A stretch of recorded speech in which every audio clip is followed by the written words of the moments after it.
Hey folks, I had to call out another coach again. I hate to do this, but I called him out on his fat shots the past 20 years, and he said that I just didn't understand low point, so he felt that low point is skipping into the ball 3 to 5 inches behind the ball. I explained it in this video. Take care. Hey folks, what's going on? Atlanta Golf and Fitness Club.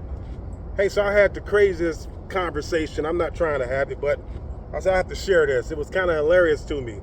So old Charles Calhoun, the Shade Tree Pro, I kind of shared with him like, dude, you're hitting fat shots. And he was like, everybody hits bad shots. You're right. Everybody does hit bad shots. But here's the difference.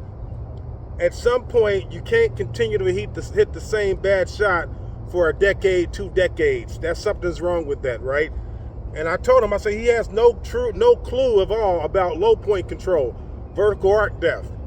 His reply was that I don't understand what low point is. So let me help him out and help out some people out there that may not know. So low point is the lowest part of the arc in the swing before the club contacts the ground. Okay, again, the lowest part in the arc of the swing before the club contacts the ground. Now, you know what I say? I say even Tiger Woods can improve by moving his low point more forward. I believe everybody will benefit moving their low point more forward. So take that into account. Here's the ball. If your low point is 3 to 5 inches before the ball, that's a fat shot. What you're utilizing is a shot that bounces and skips into the ball and sends the ball along its way. You're not getting compression.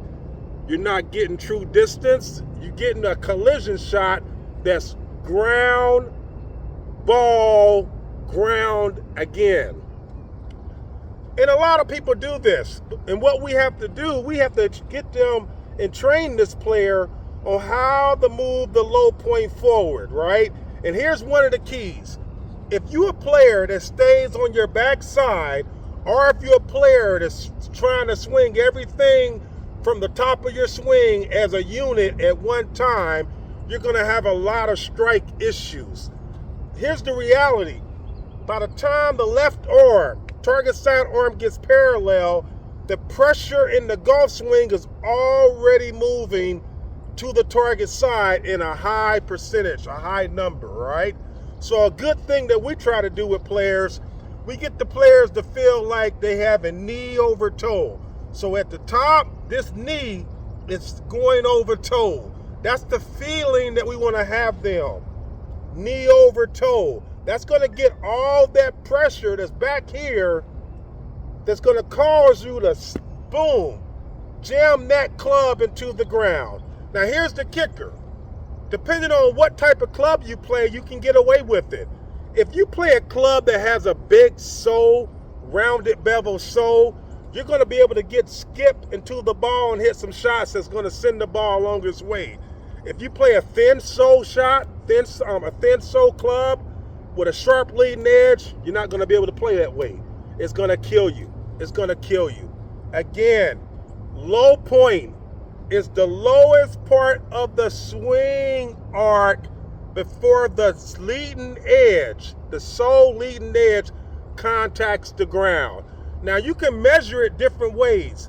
Some companies measure it when you actually contact the ball.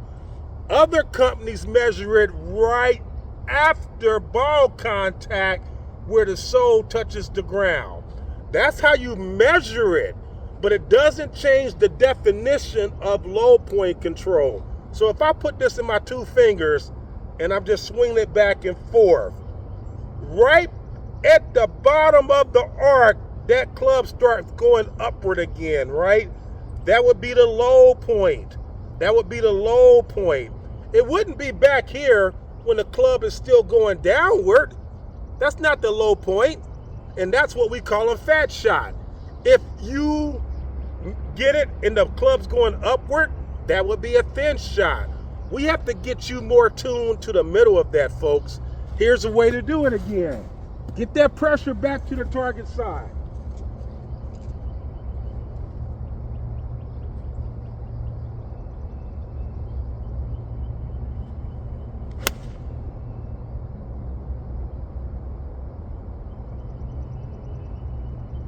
all day long, folks. Let's go over here and look at this ball. 7-iron, 169. See it sitting right there. And I took a 7-iron. And low point is so important. And I call, what I teach you all the time, vertical arc depth, right? So if you can control the up and down, guess what? You never have what we call awkward lies, right? Because you're able to control the up and down. If you can't control the vertical arc depth, and then you may struggle on uphill lies, side hill lies, ball below your feet. It doesn't, it's just a strange thing that you're gonna struggle with your whole life until you start getting some type of control with your vertical arc. You have to get it, folks. And there's tons of drills. So all you gotta do is contact me, folks, and I'll give you the drills that you can do to improve your low point control. I talk about it all the time. Low point control is extremely important to me. Vertical arc depth is extremely important to me. It's one of my big ones, right? So turf interaction. 7-iron check right there and bounce back here.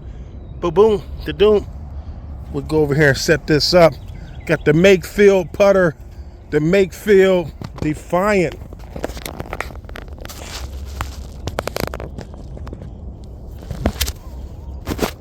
Makefield Defiant putter, folks. Here we go. All right, here we go.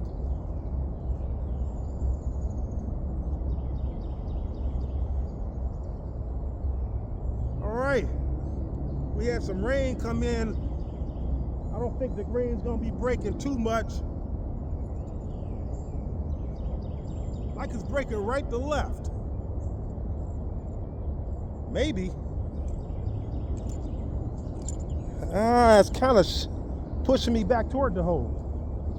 I'm still gonna play it left to right.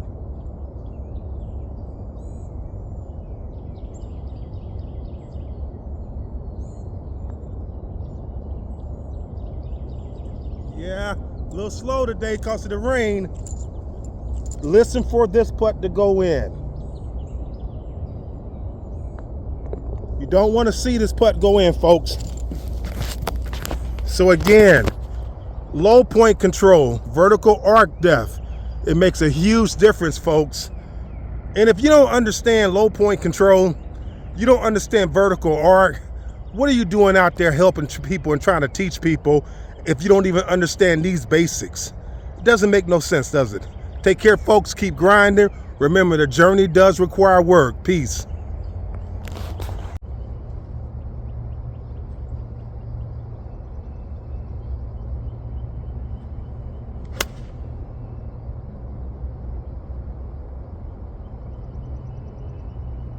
All day long, folks.